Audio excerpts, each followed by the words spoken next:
मेरे प्यारे दोस्तों, आप सभी को मेरा प्यार भरा नमस्कार और आपके माता पिता को सादर प्रणाम। आज मैं आपके लिए लाई हूँ एक कहानी जिसका शीर्षक है नाव चली। तो शुरू करते हैं आज की कहानी। मेंढक, चूजा, चूहा, चींटी और गुबरैला, ये पांचों मित्र थे। एक दिन चूजे ने कहा, चलो हम सब दुनिया घूमने चले, दुनिया देखें। चींटी बोली, हाँ भाई हाँ, दुनिया बहुत बड़ी है, हम सब नई नई चीज़ें देखेंगे। दुनिया बहुत बड़ी है और दुनिया घूमने में बहुत मज़ा भी आएगा।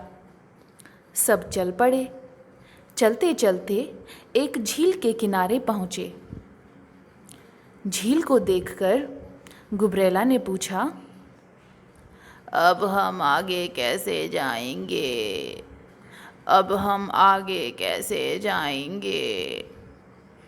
मेंढक बोला, ट्र ट्र, हम तर कर झील को पर कर लेंगे, हम तैर कर झील को पार कर लेंगे। हम तो तैरना जानते ही नहीं, चूजे ने कहा। चींटी बोली, हाँ, हम क्या करेंगे, हम तो तैर नहीं पाएंगे। मेंढक हंसने लगा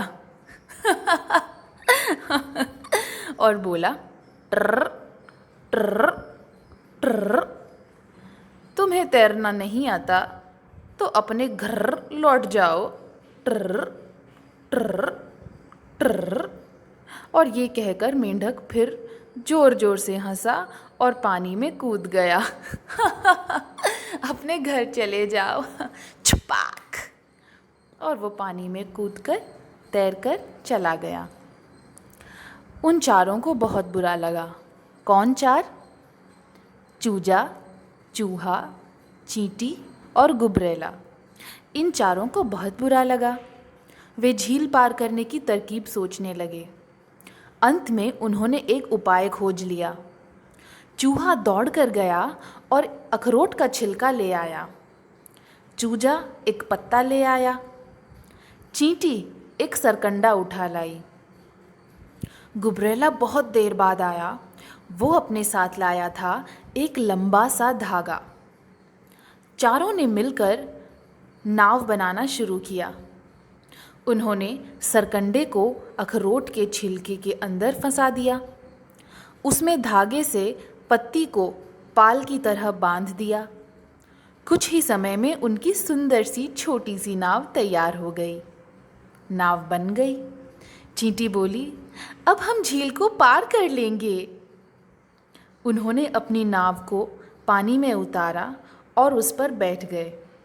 सभी बहुत खुश थे। चूहा नाव चलाने लगा। धीरे धीरे उनकी नाव आगे बढ़ चली।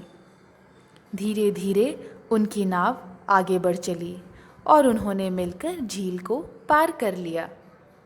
तो देखा आपने दोस्तों, किस तरह हम एक टीम की तरह, एक समूह में मिलकर काम करने से सफल हो सकते हैं। हम कोई भी बड़ी मुसीबत एक साथ मिलकर काम करने से पार कर सकते हैं। हम किसी भी समस्या का हल निकाल सकते हैं। और एक दूसरी बात जो इस कहानी से हमें सीखने को मिली वो ये है कि हमें अपने दोस्तों को ध्यान से चुनना चाहिए। हमें ऐसे दोस्त नहीं चुनने चाहिए जो मुसीबत के वक्त हमारा साथ छोड़कर चले जाएं, जैसा कि इस कहानी में मेंढक ने किया। हमें इस तरह खुद भी ऐसा कभी नहीं करना चाहिए कि मुसीबत के समय हम अपने दोस्तों का साथ छोड़ दें। तो अब बारी है कुछ चटपटे सवालों की। क्या आपने कभी अखरोट खाया है? खाया होगा, ज़रूर खाया होगा। आप ध्यान कीजिए कि उसका छिलका कैसा नज़र आता है। क्या आपने कभी नारियल खाया है? ज़रूर खाया होगा, वरना नहीं तो देखा होगा। आप ध्यान कीजिए वो कैसा नज़र आता है। क्या आपने कभी बादाम खाकर देखा है? ये इस तरीके के फल हैं जिनके ऊपर की सतह तो मोटी और मज़बूत होती है, लेकिन इनके अंदर का फल बहुत ही नाजुक होता है। ऐसे फलों को हम अंग्रेज़ी में नट शब्द का इस्तेमाल करते हैं, जैसे कि अखरोट को वॉलनट, मूंगफली को ग्राउंड नट।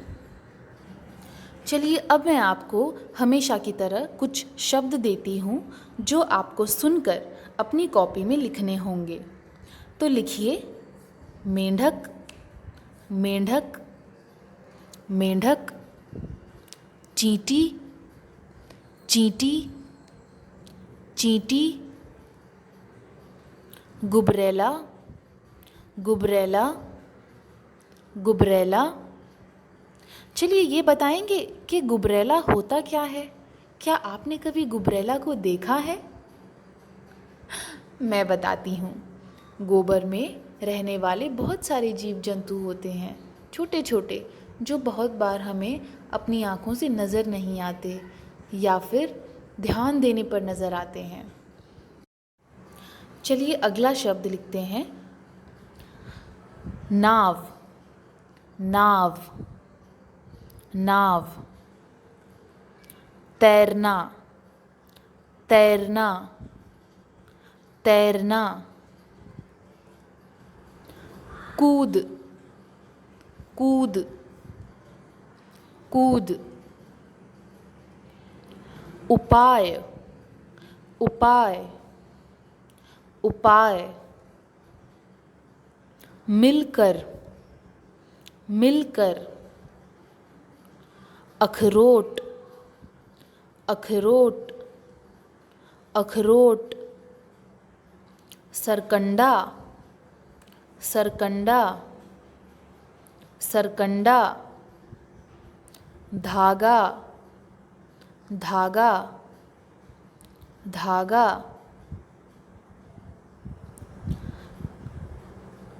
झील, झील, झील। बांध, बांध, बांध।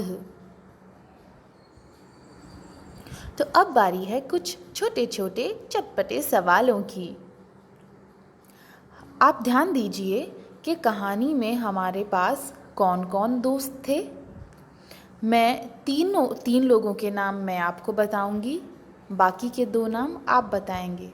इस कहानी में हमने देखा कि मेंढक, चूजा, चींटी और पहला नाम बताइए, दूसरा नाम बताइए, ये सभी लोग मित्र थे। तो बताइए कौन कौन थे मित्र?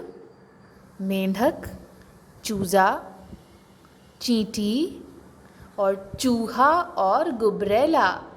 मुझे उम्मीद है और मुझे मालूम है कि आपने सही जवाब दिया होगा। गुबरैला क्या लेकर आया? जब नाव बनाने की तरकीब सोच ली गई थी तो गुबरैला क्या लेकर आया? बताइए, थोड़ा ध्यान कीजिए। गुबरैला क्या लाया था? जी हाँ, गुबरैला लाया था एक लंबा सा धागा। मेंढक की आवाज़ कैसी होती है?